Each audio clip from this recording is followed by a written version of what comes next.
시카고 갈비의 명가, 시카고 갈비 하우스가 9시를 알려드립니다.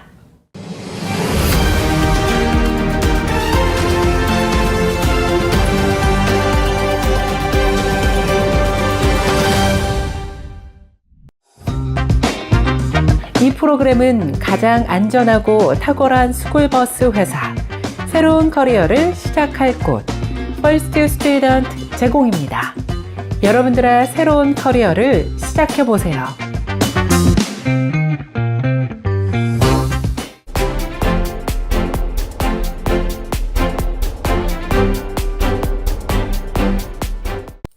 시청자 여러분 안녕하십니까? 3월 28일 금요일 세븐데이스 헤드라인 뉴스 시작합니다. 미얀마 중부에서 규모 7.7의 강진이 발생해 미얀마는 물론 인접 국가들에서도 건물이 무너져 다수가 매몰되는 등 큰 피해가 발생했습니다. 미얀마 중부 내륙에서 현지 시간으로 28일 낮 12시 50분경 규모 7.7의 강진이 발생했습니다. 진앙은 인구 120만 명의 미얀마 제2의 도시 만달레이에서 33km, 수도 네피도에서 북서쪽으로 248km 떨어진 지점입니다.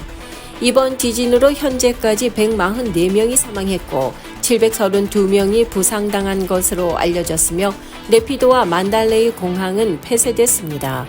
미얀마 정부는 이번 지진으로 피해를 입은 6개 지역에 대해 비상사태를 선포하고 국제사회에 인도주의적인 지원을 요청했습니다.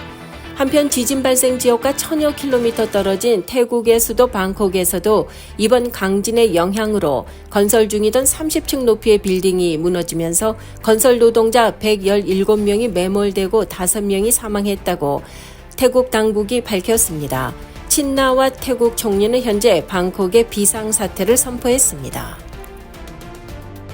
트럼프 행정부가 대대적인 공무원 인력 감축에 나서고 있는 가운데 보건복지부는 어제 연방정부의 여러 부서를 재구조화하려는 노력의 일환으로 여러 기관에서 정규직 일자리 10,000개를 감축할 계획이라고 밝혔습니다. 보건복지부는 보건부의 28개 부서 가운데 중복된 부서가 있으며 재구조화 계획으로 이를 모두 15개 부서로 통합할 것이라고 밝혔습니다. 보건복지부는 CDC, 식품의약국, 국립보건원을 포함한 13개 기관을 감독합니다. 보건복지부 장관 로버트 케네디 주니어는 유명무실한 부서들을 완전히 없애고 새로운 조직인 AHA로 통합해 핵심 기능을 보존할 것이라고 설명했습니다. 이에 따라 CDC는 총 2,400명, FDA는 정규직 직원 약 3,500명을 감축할 것으로 예상됩니다. 이 같은 구조 조정으로 인해 보건부의 정규직 근로자는 82,000명에서 62,000명으로 줄어들 전망입니다. 트럼프 대통령은 지난 15일 취임한 캐나다의 카니 총리와 처음으로 전화 통화를 했으며 당면한 현안에 대해 양국의 입장에 대한 다양한 의견을 나눴다고 밝혔습니다. 캐나다는 글로벌 관세 전쟁의 최대 대상국 중의 하나로 여겨지고 있습니다. 미국과 캐나다는 트럼프 대통령이 집권 2기 행정부를 출범시킨 뒤 관계가 악화 일로를 걷고 있습니다. 트럼프 대통령은 캐나다의 대미 수출에서 큰 부분을 차지하는 철광과 알루미늄에 25%의 관세를 부과한 데 이어 오는 4월 3일에는 자동차에까지 25%의 관세를 부과하겠다고 발표한 바 있습니다. 반면 카니 총리는 어제 내각특별위원회 회의를 마친 뒤 가진 기자회견에서 미국과 캐나다 간의 경제 안보 밀착 관계는 끝났다고 선언하면서 미국의 관세 부과에 대해 미국에 최대한의 영향을 미치고 캐나다에는 최소한의 영향을 주는 보복 조치를 하겠다고 공언하기도 했습니다. 이런 가운데 두 정상의 통화가 앞으로 양국의 관계에 어떠한 영향을 미치게 될지 관심이 집중되고 있습니다. 지난해 미국 대선에서 천문학적인 금액을 기부하면서 트럼프 대통령의 최측근으로 부상한 일론 머스크 테슬라 최고 경영자가 이번에는 지방자치단체 대법관 선거 지원에 직접 뛰어들 것으로 보이고 있습니다. 머스크는 오늘 오전 자신의 X 계정에 30일인 일요일 밤에 위스콘신에서 강연하게 될 것이라면서 입장은 대법관 선거에 투표한 유권자로 제한된다고 밝혔습니다. 머스크는 그동안 위스콘신주 대법관 선거에 나선 공화당 소속 브래드 시멀 후보를 지원해왔습니다. 그는 시멀 후보를 지지한다고 직접 밝히지는 않았지만 4월 1일 투표일을 앞두고 직접 선거전에 뛰어드는 듯한 모습을 보이고 있습니다. 머스크는 나는 투표에 참여한 것에 대한 감사의 표시로 $1,000,000 수표 2장을 유권자 2명에게 각각 직접 전달할 것이라고 소셜미디어를 통해 밝혔습니다.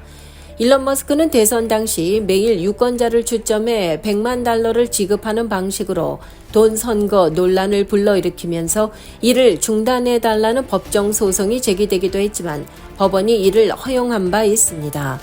뉴욕타임스에 따르면 테슬라는 작년 위스콘신주에서 자사 차량을 판매하기 위한 딜러 허가를 신청했지만 거부당하자 올 1월 소송을 제기했는데 이후부터 머스크가 대법관 선거에 관심을 보이기 시작했다고 전했습니다.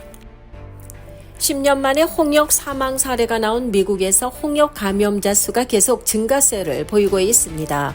28일인 오늘 세계보건기구가 발표한 홍역 감염 현황에 따르면 올해 1월 초부터 지난 20일까지 미국의 17개 주에서 378건의 홍역 발병 사례가 나왔으며 사망자 수는 2명인 것으로 집계됐습니다. 지난 2월 26일 10년 만에 처음으로 텍사스주 서북부 서벅시에서 홍역 사망자가 발생한 데 이어 추가 사망 사례가 나온 것입니다. WHO는 예년에 비해 홍역 발생 건수가 증가했다면서 감염자는 백신 접종을 받지 않았거나 접종 여부가 불확실한 어린이가 대다수라고 전했습니다.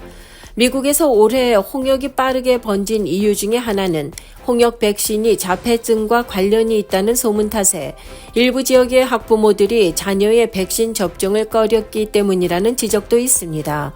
대부분의 전문가들은 이러한 홍역 백신 유해로는 근거가 없다면서 홍역 예방을 위해서 MMR 백신을 접종해야 한다고 전했습니다. 무려 53년 동안 햄버거 35,000개를 먹은 70대 남성이 기네스북 기록에 오르면서 화제가 되고 있습니다. 기네스 세계 기록에 따르면 위스콘신주에 거주하는 70대 남성인 도널드 고르스케가 생애 35,000번째 햄버거를 먹으면서 세상에서 가장 많은 햄버거를 먹은 남성으로 기록됐습니다. 그의 기록은 지난 1972년 5월 17일 처음으로 유명 햄버거 체인의 버거를 먹으면서 시작됐습니다. 당시 그는 햄버거를 하루에 9개를 먹어도 질리지 않았다고 밝히면서 기록을 증명하기 위해 햄버거가 들어있던 영수증과 패스트푸드 용기를 보관해오고 있었던 것으로 알려졌습니다. 이 남성은 패스트푸드를 그동안 오랫동안 먹었음에도 불구하고 건강은 양호한 것으로 알려졌습니다. 필리핀에서 한국으로 향하던 아시아나항공 여객기가 기장이 여권을 잃어버리는 바람에 15시간이나 넘게 비행기가 지연되는 웃지 못할 해프닝이 발생했습니다.